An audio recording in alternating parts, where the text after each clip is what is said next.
Hello guys, आज मैं जिस मूवी की एक्सप्लेनेशन करने जा रही हूँ उस मूवी का नेम है इनकांटो। इस मूवी का स्टार्ट यहाँ से होता है कि एक बच्ची होती है जिसका नाम मिराबेल होता है। उसकी नानी मिराबेल को मैजिक के बारे में बता रही होती है और फिर हम पिछले वक्त में पहुंच जाते हैं जहाँ आल्मा और उसके हस्बैंड पेड्रो की स्टोरी देख रहे होते हैं। किस तरह वो अपने 3 बच्चों के साथ टाउन में हंसी खुशी रहा करते थे। फिर एक दिन कुछ लुटेरों ने वहाँ पर हमला कर दिया जिसकी वजह से उनको वहाँ से भागना पड़ा अपनी जान बचाने के लिए। फिर वहाँ वो एक जगह पहुंचते हैं जहाँ पर वो लुटेरे भी पीछे आ जाते हैं। उनसे बचने के लिए पाड्रो उनके सामने चला जाता है ताकि वो खुद अपनी जान देकर उनको बचा सके। फिर उसकी कैंडल में कुछ जादू आ गया जिसकी वजह से उन दुनिया की नजरों से दूर कर दिया। उसी कैंडल ने उनको कैसीटा नाम का एक मैजिकल घर दिया जो उनकी फीलिंग्स को समझ सकता था। फिर उनके तीनों बच्चों को जूलियट, पेपा और ब्रूनो को भी अपनी पावर्स मिल गई। उस दिन के बाद उनकी फैमिली में पैदा होने वाले हर बच्चे को पावर्स मिलना शुरू हो गई जिन पावर्स की वजह से वो अपने टाउन की हिफाजत कर सकते थे। फिर हमें दिखाते हैं कि आज मिराबेल को भी उसकी पावर्स मिलनी थी, पर जैसे ही वो मैजिकल डोर के पास जाती है उसको हाथ लगाने के लिए कुछ अरसा आगे ले जाते हैं जहाँ हम देखते हैं कि मिराबेल बड़ी हुई होती है। उस टाउन के बच्चों को अपनी फैमिली के बारे में बता रही होती है और वो बच्चे भी मिराबेल से पूछते हैं कि तुम्हारा मैजिक क्या है, जिस पर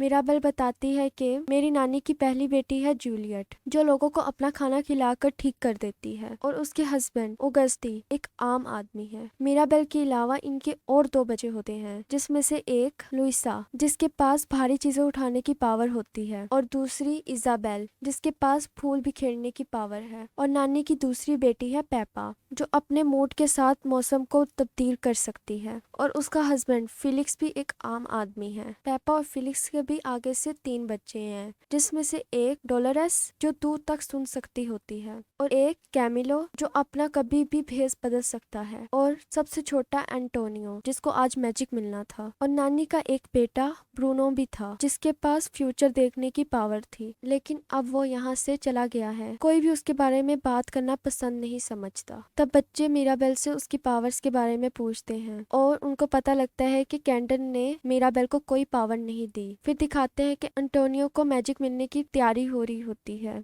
लेकिन नानी उस फंक्शन से दूर रहने को कहती है जिस पर नानी को ऐसा लगता है कि मिराबेल मैजिक के लिए बनी नहीं है, अगर ये आसपास होगी तो कुछ ना कुछ गलत ही होगा। ये सुनकर मिराबेल उदास हो जाती और अपने कमरे की तरफ चली जाती है जहाँ उसे एंटोनियो मिलता है। एंटोनियो बहुत डरा हुआ मिराबेल के बेड के नीचे बैठा होता है और मिराबेल को कहता है कि अगर मेरा भी तुम्हारे वाला हाल हुआ और मुझे पावर ना मिली तो क्या होगा। मिराबेल उसको खुश करने के लिए उसको एक गिफ्ट देती है जो एक टॉय होता है। फिर थोड़ी ही देर बाद फंक्शन शुरू हो जाता है और नानी की मना करने पर भी एंटोनियो मिराबेल को कहता है कि आज जो मिराबेल मेरे साथ। मिराबेल एंटोनियो के साथ चलते हुए मिराबेल अपना बचपन देखती है कि किस तरह मिराबेल के डोर को हाथ लगाते ही मैजिकल डोर गायब होना शुरू हो गया था। तब से नानी उसको अच्छा नहीं समझती। फिर आगे हमें दिखाया जाता है कि एंटोनियो जो दरवाजे को हाथ लगाता और उसको जानवरों से बातें करने की पावर मिलती है और कैसीटा हाउस में एंटोनियो के नाम का कमरा तैयार हो जाता है। नानी को भी ये देखकर सुकून आ जाता है और फिर उस कमरे में जाकर वो पिक उतरवाना शुरू हो जाते हैं जिसमें मिराबेल को वो साथ नहीं लेते, जिसकी वजह से मिराबेल बहुत अकेला अकेला फील होना शुरू हो जाता है और वहां से वो उदास होकर रूम से बाहर आ जाती है और बाहर आकर देखती है कि कैसीटा में दरारें आना शुरू हो जाती हैं और वो देखकर जल्दी से नानी की तरफ भागती है और वहां जाकर बताती है कि कैसीटा में दरारें आ रही हैं। नानी उसकी बात सुनकर घबरा जाती है और वहां से भागती आती है और फिर जब नानी यहाँ पहुंचती है तो वो देखती है कि कुछ भी नहीं हुआ होता, पहले की जैसे ही सब कुछ होता है। जिसपे मिराबेल कहती है कि मेरी बात का यकीन करें, मैंने सच बोला है। नानी को उसकी इस हरकत पे बहुत गुस्सा आता है, फिर भी मिराबेल को सुकून नहीं आता और उस रात छुपकर कैंडल को देखने जाती है।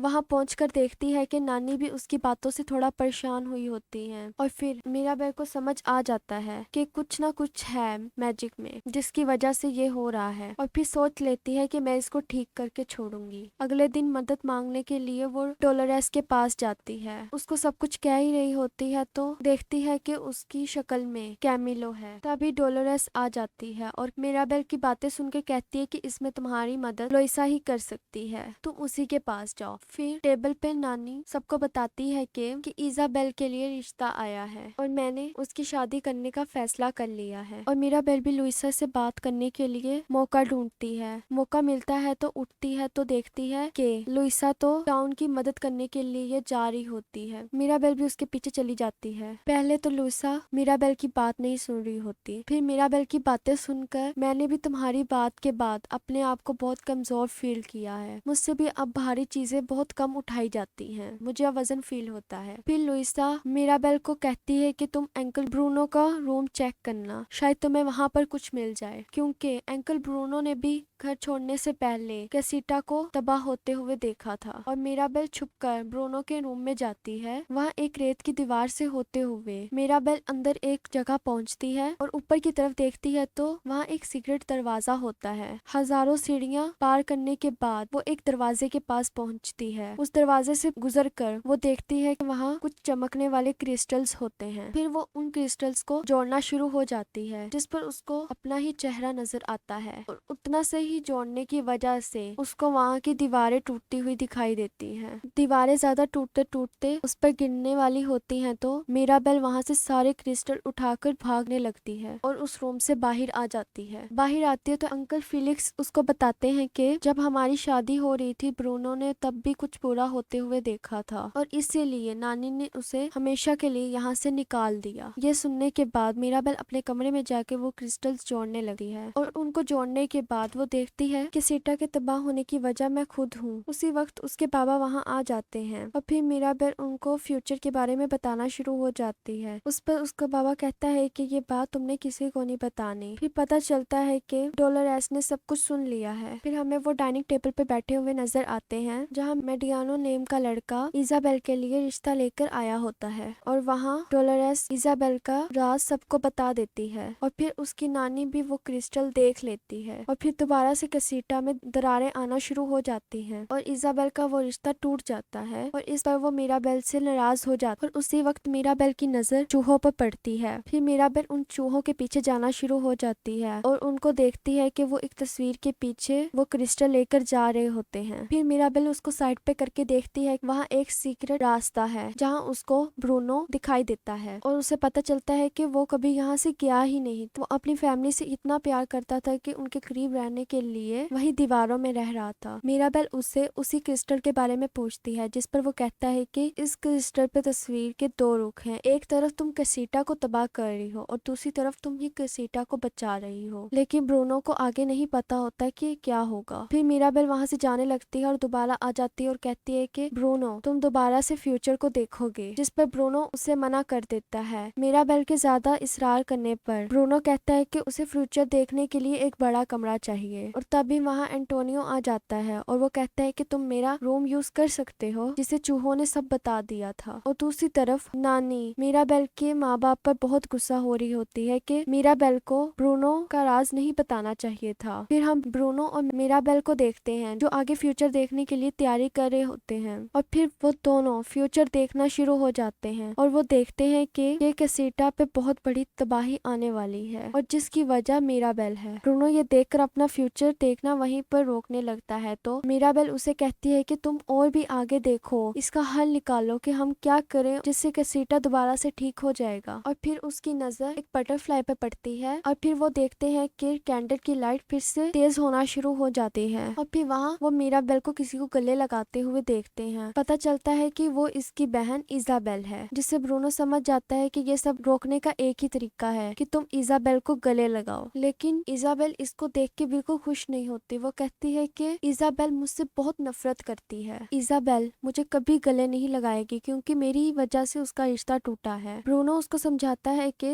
तुम्हें मैजिक को बचाने के लिए ये सब करना होगा। मिराबेल हिम्मत करके इजाबेल के रूम में जाती है। इजाबेल उसको देखकर बहुत गुस्सा होती है और उसको कहती है कि तुम यहाँ से दफा हो जाओ, मैं तुम्हें देखना भी नहीं चाहती। फिर भी मिराबेल इजाबेल से बातें करना नहीं छोड़ती और फिर मिराबेल को इजाबेल की बातों से पता लगता है कि इजाबेल मिरियानो को बिल्कुल पसंद नहीं करती, बस फैमिली की वजह से वो उससे रिश्ता कर रही होती है। और जैसे ही इजाबेल अपनी बातें मिराबेल को बता रही होती है तो उसकी पावर्स और बढ़ जाती हैं और फिर वो एक दूसरे को गले लगा लेती हैं, जिसकी वजह से कैंडल की लाइट और ज्यादा हो जाती है। और मिराबेल देखती है कि कैसीटा की दीवारें भी ठीक हो रही हैं और उसी टाइम नानी भी वहाँ आ जाती है। मिराबेल नानी को कहती है कि अब सब कुछ ठीक हो गया है, पर नानी उसकी एक नहीं सुनती और कहती है कि जो भी इस घर में मसले हो रहे हैं सबकी वजह तुम ही हो। और वहाँ मिराबेल का सब्र खत्म हो जाता। मिराबेल गुस्से में ब्रूनो के जाने का जिम्मेदार भी नानी को कह देती है, जिसकी वजह से पूरे गांव में दरारें आना शुरू हो जाती हैं और कैसेटा भी टूटने लगता है। तभी मिराबेल की नजर कैंडल पे पड़ती है और कैमिलो और इजाबेल के साथ उसको बचाने के लिए जाते हैं और कैमिलो और इजाबेल वहां तक नहीं पहुंच पाते। कैसेटा उनके साथ साथ बाकी को भी घर से बाहर निकाल देता है और ब्रूनो भी दीवार तोड़कर घर से बाहर निकल आता है और मिराबेल भी कैसेटा की मदद से किसी तरह कैंडल तक पहुंचकर कैंडल को बचा लेती है और तभी वो कैंडल बंद हो जाती है। जब पूरी तरह कैसेटा तबाह हो जाता है तो अब मिराबेल एक जगह बैठी होती है और उसकी मॉम के समझाने के बाद भी मिराबेल वहां से भाग जाती है और उसी जगह बैठी होती है जहाँ पर नानी को कैंडल में मैजिक मिला था। सब उसे ढूंढना शुरू हो जाते हैं और नानी ढूंढते ढूंढते उसी जगह पहुंचती है। नानी वहाँ मिराबेल के पास जाकर मिराबेल से माफी मांगती है और कहती है कि हर चीज की वजह मैं खुद हूँ, मैंने हमेशा तुम लोग को ही गलत समझा, पर गलत मैं थी। तुम लोग मैजिक जाने की वजह नहीं बल्कि मैं खुद हूँ। मैं ये जानती ही नहीं थी कि मैजिक पावर की वजह से नहीं बल्कि मेरी फैमिली की वजह से है। फिर वो दोनों एक दूसरे को गले से लगा लेते हैं और मिराबेल को वही बटरफ्लाई दिखती है जो ब्रूनो के वियन में दिखती है। फिर ब्रूनो भी उनको ढूंढता हुआ आ जाता है और नानी उसे भी गले लगा लेती है और उससे माफी मांगती है। फिर सब टाउन की तरफ निकल पड़ते हैं और टाउन पहुंचकर मिराबेल कहती है कि हमें कैसीटा को दोबारा बनाने की जरूरत है और गांव के लोग भी उनकी मदद करने के लिए आ जाते हैं और फिर सब मिलकर कैसीटा को बनाने लगते हैं। और फिर यहाँ पता लगता है कि डोलोरेस मिरियानो को पसंद करने लगी है और उनको साथ देकर इजाबेल और मिराबेल बहुत खुश होती हैं। और फिर कैसीटा तैयार हो जाता है और डोर पे लगाने के लिए प्रेशर डोर नॉक देते हैं। मिराबेल को सबका एतबार उस पर देखकर बहुत खुशी होती है। जैसे ही मिराबेल डोर नॉक को दोबारा दरवाजे में लगाती है और वो सारा जादू वापस आ जाता है। सब ये देखकर बहुत हैरान होते हैं और पता लगता है कि उनकी कम हुई हुई ताकतें वापस आ जाती हैं। और आखिर में हमें दिखाया जाता है कि वो सब एक फैमिली फोटो लेते हैं, जिस फैमिली फोटो में मिराबेल और ब्रूनो भी शामिल होते हैं। और यहीं पे हमारी मूवी खत्म हो जाती है। अगर ये मूवी पसंद आए तो लाइक, शेयर, कमेंट और सब्सक्राइब भी कर दीजिएगा। Thanks for watching.